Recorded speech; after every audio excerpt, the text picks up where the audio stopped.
All right, everyone, buckle up, grab your coffee, class is in session, and the lesson today is all the men who are behind the curtain and who is really running the show. Let's get started.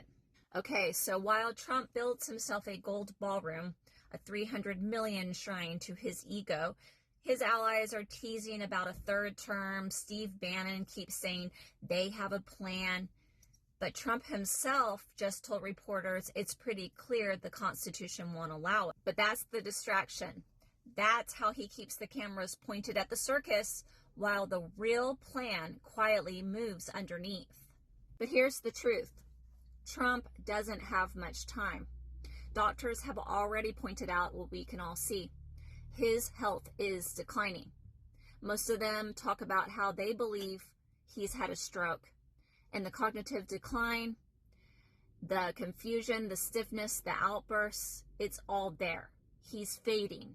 And as much as his movement pretends he's unstoppable, he's not going to be here for much longer. But that doesn't stop the plan, because the plan was never about him. Trump has always been the showman, the billboard they use to sell the ideology.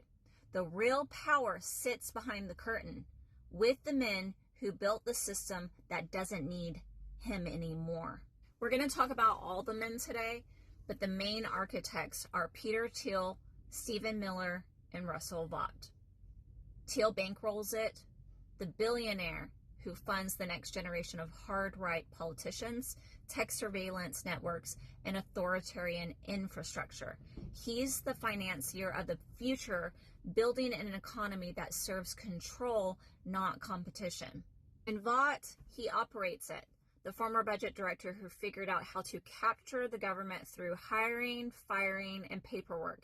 He's behind the plan to replace thousands of nonpartisan workers with political loyalists. That's how you take over a democracy from the inside, by controlling who signs the memos. All right, and surrounding them is an entire ecosystem of enablers, each one playing a part in keeping the gears turning. Leonard Leo stacked the courts, filling them with judges who will bless whatever this movement does next. Kevin Roberts, head of the Heritage Foundation, gives the operation its polished face in D.C. and calls it a second American Revolution. John McEntee handles the loyalist list, building out a personal army ready to step in when the purges begin. Jeffrey Clark is the legal fixer who tried to help overturn the 2020 election and now shapes the constitutional workarounds for what's coming.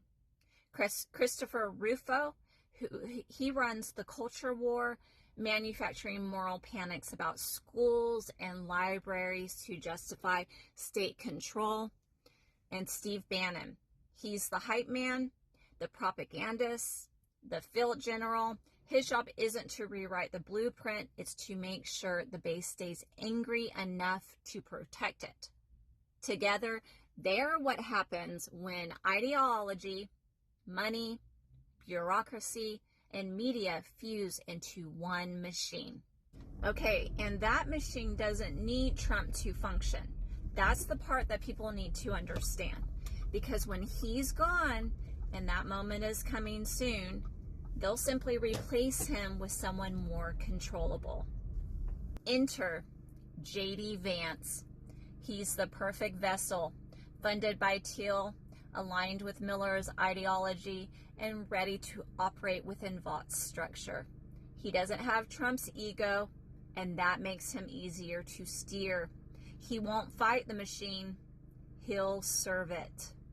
Trump was the chaos that cracked the door open. Vance is the calm they'll use to quietly close it behind them. So when you hear Bannon say, there's a plan, remember what that means. It's not about extending Trump's presidency. It's about extending their control through courts, laws, bureaucrats, and culture.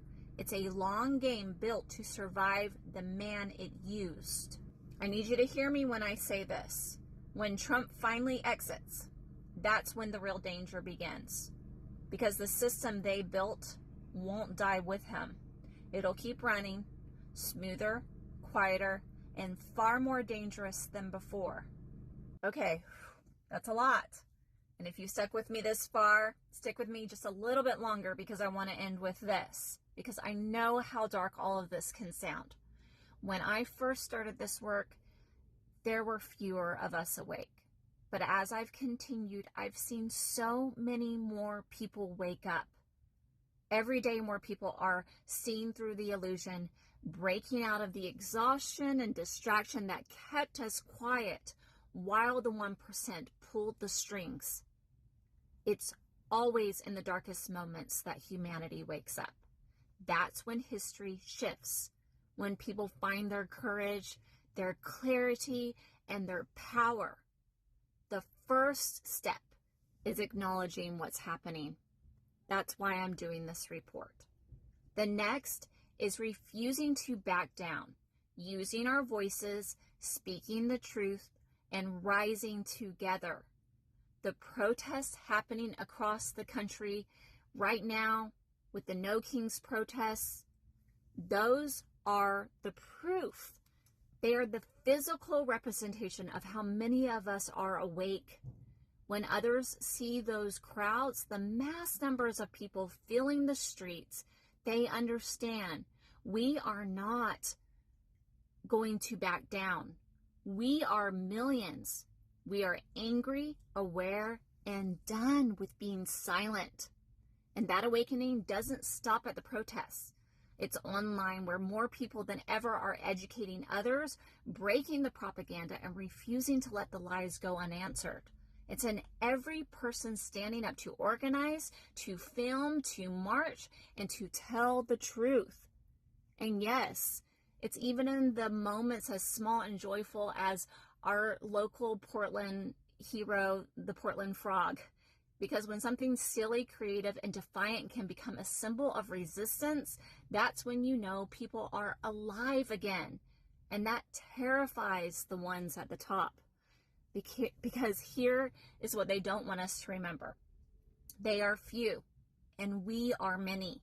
There are still judges who honor their oaths. There are still people in the military who will not betray the Constitution. There are still millions of ordinary citizens who believe in something bigger than fear. These men behind the curtain may have power, but they will never outnumber the people.